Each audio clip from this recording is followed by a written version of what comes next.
Hujambo na karibu tena mtazamaji wa The World News katika kipindi hiki cha ulimwengu wa siasa. Mimi ni Adam Hussein. Vikosi vya jeshi la Urusi vinaendelea kufanya mashambulizi makali kote nchini Ukraine, huku vikosi hivyo vikiendelea kuokoa maeneo mbalimbali, na sasa wameokoa eneo lingine la Liman katika mkoa wa Kharkiv. Hii ni kauli iliyotolewa na Wizara ya Ulinzi iliyosema siku ya leo Alhamisi. Vikosi vya wapambanaji wa ukombozi wameweza kukomboa maeneo ya makazi ya Liman katika eneo la Kharkiv kwa vitendo. Wizara iliongeza katika taarifa yake ikisema kundi la vita la Urusi linalofahamika kama Sentry limewaondoa zaidi ya wanajeshi 415 wa Ukraine katika siku iliyopita. Wizara ya Ulinzi ilisema adui walipoteza zaidi ya askari 415, wabeba silaha na silaha zingine zilizotengenezwa nchini Uswisi, magari ya kivita na malori matatu, waziri alisema katika taarifa yake.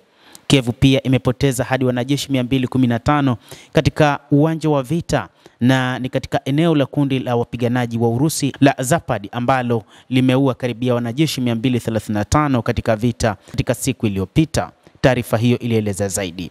Mifumo ya ulinzi wa anga ya Urusi imeangusha roketi 10 za HIMARS zilizotengenezwa Marekani na ndege zisizokuwa na rubani 396 za Ukraine katika siku moja iliyopita, katika kile kinachotajwa kwamba ni Ukraine kujitetea kwa kufanya mashambulizi ndani mwa Urusi. Wizara ya Ulinzi ya Urusi ilieleza zaidi.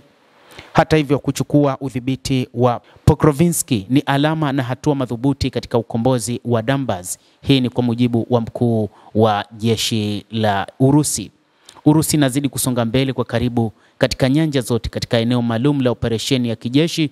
Ni baada ya kuteka eneo ambalo ilikuwa ni kambi ngumu ambayo ilipambania kwa muda wa miaka 4 yote ya operesheni maalum ya kijeshi, na hivyo baada ya kukomboa eneo hilo, sasa Urusi inakomboa maeneo mengine kwa urahisi zaidi, ikiwa leo Alhamisi imeokoa maeneo mengine mawili.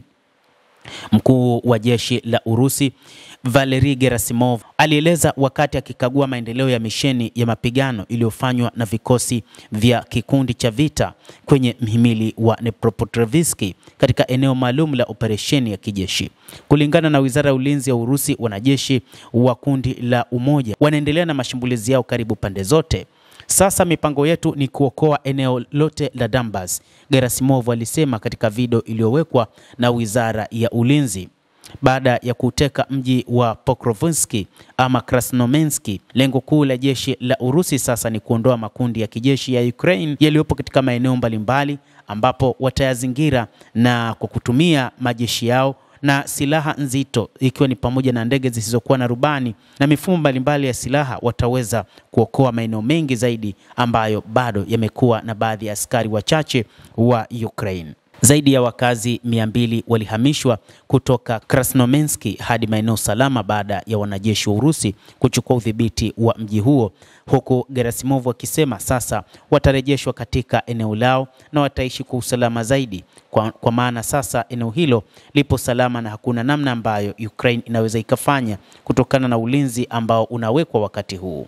Mtazamaji wa The World News, hayo ndio yanayoendelea katika uwanja wa vita. Endelea kutufuatilia nasi tutakujuza mengi ambayo yanajiri katika ulimwengu kupitia hapa The World News. Mimi ni Adam Hussein, endelea kuwa nasi wakati wote, endelea kutufuatilia, utaweza kufahamu mengi yanayojiri duniani.